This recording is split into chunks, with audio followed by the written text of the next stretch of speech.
Hello, YouTube land. It's Christy Cat. Formerly known as Cat at MKP, and then my other creative channel was Morbid Kitty Prod. I probably will not be doing videos on those channels anymore, simply because of the fact that I can't do film scene reenactments anymore. Just crafty videos like this. So what I'm doing now is just pretty much a request by Secret Soto, Secret or Sigrid Soto here on YouTube. She asked for me to do my paper bead tutorial of how I do it. So simply all I'm going to do is some of these barrel beads or tube beads made out of Gelli Prints, because that's kind of a project that I have in mind. So that's the paper that I'm going to use. I'm sure that you could probably do it out of copy paper and do the last couple of inches with the Gelli printed paper, so that way you don't waste all of the Gelli printed paper, but I'm going to use all of the Gelli printed paper. Simply because it's easier and I don't feel like cutting up copy paper. So these are the ones I have done so far. I'm trying to use natural lighting right now just so you can see the different colors. It was done out of one sheet and some of it was done out of this one for the two first attempts at this video. The first one was in a style that I want to try to do it in my next video, which is ASMR mixed with doing crafty stuff, because I like the two together and I think that would be interesting to do. And in the second video, I just did it regular, because by then someone had rang the doorbell and the dog barked and woke up my kid. So he's now in the other room playing. I have a few minutes and I can go on and just remake this video and show you how I do them. Now, I like to do these barrels. I have done the cones. I've done the tapered ones where they're tapered at the end and they get bigger in the middle. I guess you call them pill. I don't even know the styles. I do want to say beforehand, if anyone who is not Secret Soto watching this and they want to make paper beads, there are tons of videos. Tons. Literally tons. I am not the only person doing this. I just haven't ever seen anyone make them out of Gelli Prints. Not yet. I've only just started searching for them and I haven't seen many. I've seen people making paintings and collage and stuff like that, but not paper beads. So I put them on magazine papers, mostly, and this was just a regular sheet of paper, some book paper, and I think one of them is also book type paper, but it was made from crosswords. So these ones have already been embellished, except for this one. These ones have been embellished with paint pens and gold leaf pens and stamps. They've been embellished to the nines, the way people usually do it. Like this one has Sharpie and gold leaf and jelly pens and all sorts of stuff. This one has yet to get that, but I thought this paper would be pretty and would match the paint colors on the first sheet that I used. So I've got all kinds of prints in here and stuff that I need to do, and I think on my ASMR video what I'm going to do is some Gelli printing and maybe some embellishing of this, and that way you can get the sounds of the paint and stuff like that, and I can whisper in your ear, so that way you can kind of get the ASMR feel. So let's just get started here. All I usually do is draw lines to try and at least attempt to keep all of my beads the same size-ish. Let me turn on my crappy light, so the lighting may change. But I usually do them about a centimeter wide. Let me do it this way. And I just keep it at that. I'm only probably going to do one or something, actually, because I'm more than sure that people have seen how to do barrel beads by now. It's all the others that are cool. Excuse me, I almost had to sneeze. The really cool ones by, I don't even know her name. I looked up some paper bead tutorials again last night because I kind of needed a refresher. I haven't technically done this in about 3 or 4 years. And this lady, she had her own templates you can buy on Etsy. You add a couple different sheets together and put them on top of each other for all sorts of shapes. You have to buy it, but I mean, I don't even think it's that expensive. Let me technically get out my cutter because this is ridiculous. My space is much smaller than it was back when I made my tutorial on chalking images on Cat at MKP, or I don't even know. I think I did it on Cat, unless I did it on Morbid Kitty Prod, and I don't even remember. See, I can't even cut on a line. That's how bad I suck at this. But that's a little better. But yeah, so what was I saying? Oh, my space is much smaller. Much smaller. Now I have a wall, just a wall, and we didn't want to take up a whole room just for me in case we do have another child, and it happens to be a girl, and she can't share her room with baby H, our first baby, our little baby kicks. Oh, I need to clean up this side. I can't really even use this side. I'll use this on a boho bead.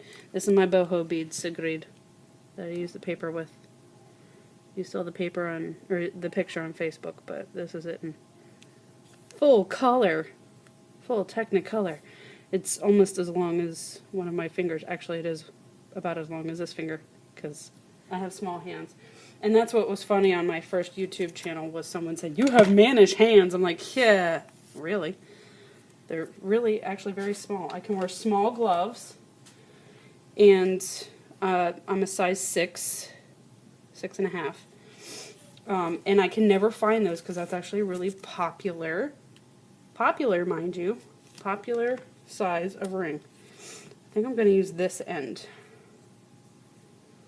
Like I said, this is going to be for paper beads.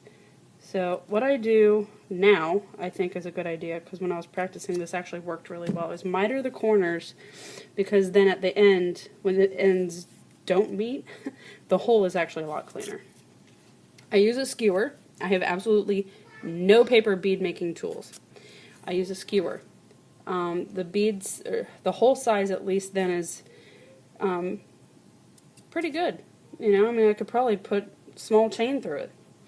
So I give it a slight twist, or I pre-curl it if it's thicker than this, because this is like I said, magazine paper with just paint on it.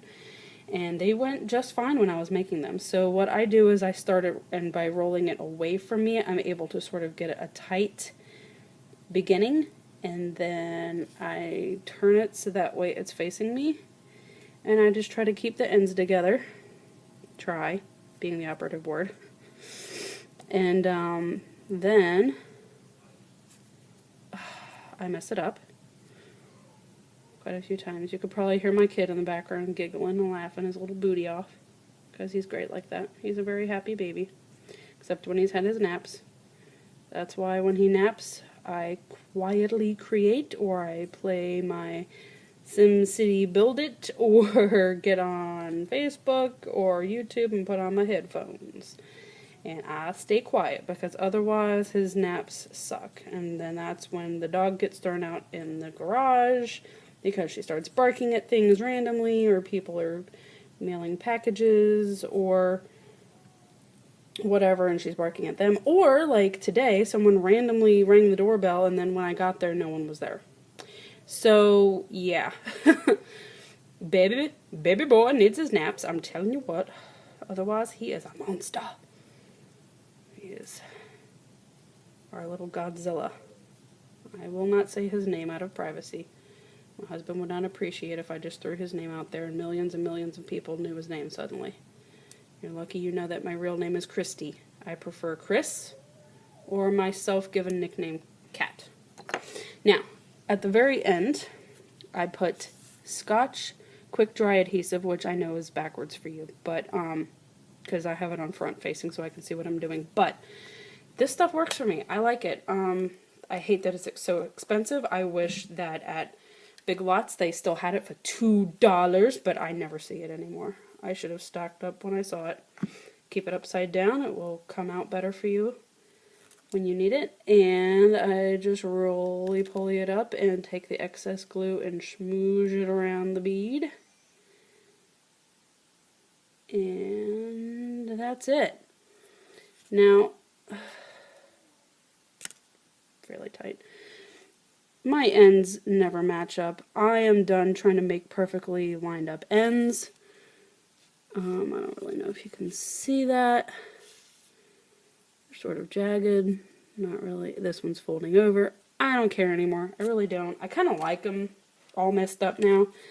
I don't know. They just kind of remind me of boho beads. So at the ends, I use a painter pen or a random, I don't even know what brand this is, Sharpie or permanent marker, or I haven't tried this yet on this. I don't want to. I want to do the black, but the gold leafing pen would probably be pretty cool. That's the brand that I have, Rust-Oleum American Accents. I think that is what you have, Sigrid. But I'm going to use this, and that is pretty much all I do. Some of the ones that I gave you, Sigrid, had I put in paint, just a little bit of paint, and let it drip down, and with using a marker, it's the same way. I don't care if it's straight, I don't care if it's wonky. It kind of gives it the illusion of paint without having to actually get out the paint and be messy. I know someone was being rude on someone else's crafty video, saying that there are so many finicky crafters out there and trying not to get dirty. Some of us don't like to have dirt on our hands, and much less paint and ink and everything else. I have to go to work like this, and I work with patients. I work in hospice. I think technically they wouldn't appreciate it if I had paint and ink all over my hands. My father-in-law was in the VA downtown in Cincinnati, and he had not the surgeon but an assistant gunk and crud all under his nails. I was disgusted. I was like, they let him work there like that? They don't make him wash his hands? That's disgusting. I'm sorry. So yeah, some people don't like getting paint and gunk under their nails. Even if we're crafting, that doesn't mean you have to be disgusting about it. So yes, I try to get as much crap off my hands by the time I have to go back to work. Thank goodness, I only work 2 times in a week, 3 times in one of them. So in a 2-week period, I only work 5 times. I take care of the baby the majority of the time. I am the primary caregiver. So anyway, back on subject. I'm a talky head. I can't help it. So these are my paper beads, just this style. The other beads that I have made, Sigrid, like I said, they are the cones or the barrels, and that's it. I think I did give you, oh, here they are. I found them finally. The little, the pill type, that graduates. It's little in each end, it gets bigger in the middle. Like I said, anyone else who isn't Sigrid who's watching and doesn't know how to make these, trust me, millions and millions of videos out there. There are tons. You can make them short, the way I just made those. These are even shorter.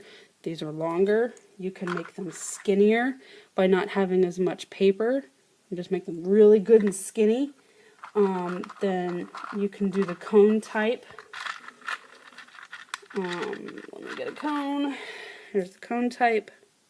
These were made out of scrapbook papers, which are thicker, the ones that I had chosen. The only other way I embellish them, I had forgotten on my first 2, is fingernail polish, which, I don't know, it looks kind of silly now that I look back on it. But hey, some of these can make really cute pendants on a necklace. See, some of these I didn't even Sharpie all the way through. I'm just probably going to dunk it in some paint so I can finish it off.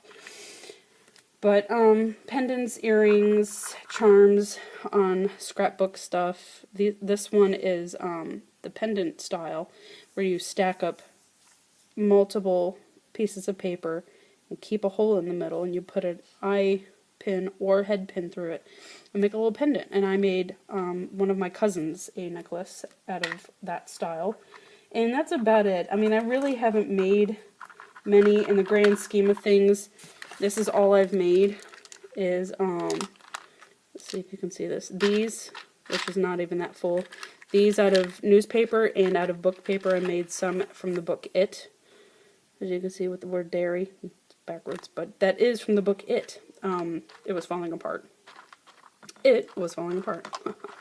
I do have to say one of the beads that I gave you, Sigrid, had crackle paint on it. So that's the only other way that I really embellished them. These ones were made of copy paper, and then I painted Sharpie on the edge. And that's another typical way of making your own colors.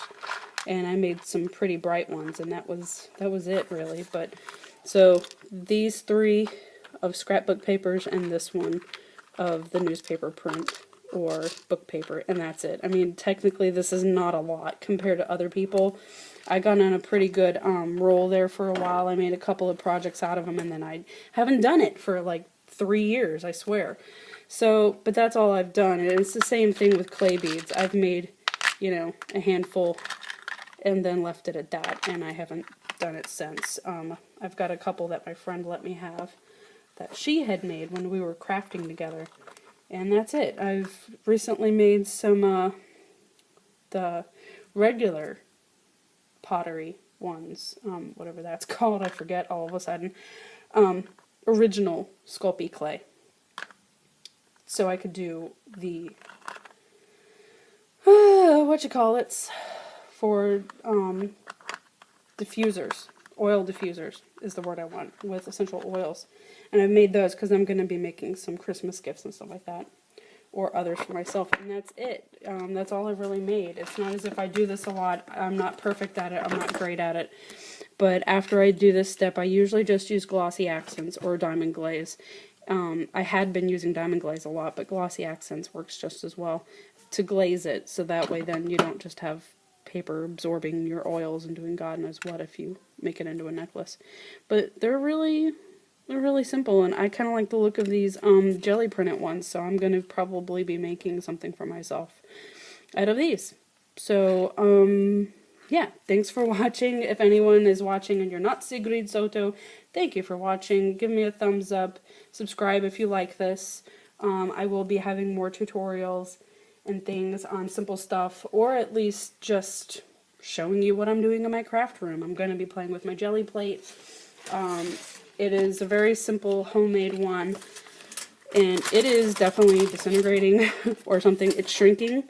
I don't know if it's just, see, thickness-wise it looks okay, but it's shrinking this way, and there's some mold on it again. It keeps molding just right there, and that's it. But, yeah, it's shrinking. I don't know what's up with that. Maybe it's evaporating or something. I really don't know. And I may or may not make one again. I may cut it up and add some more gelatin to it to bulk it back up. Or I might just do the paper or plastic bag trick. Or, like I've got these cutting mats. I'll probably do that, only a new one that's not all cut up. I could always do that and just hack and do a homemade jelly plate that's from objects around the house. I really don't know yet. So, yeah, there's that. This is my cramped space half cleaned. So, hopefully, you will get to see this in many carnations of dirtiness and blahness. I may even try to do some of the packing tape jelly print pools, whatever you call that, homemade washi tapes, whatever. This is getting way too long. Thank you for watching. Be kind to one another, as Pink Poodle Craft says. No one likes an a-hole, and just because you can say it doesn't mean you should. So, thank you for watching. Bye.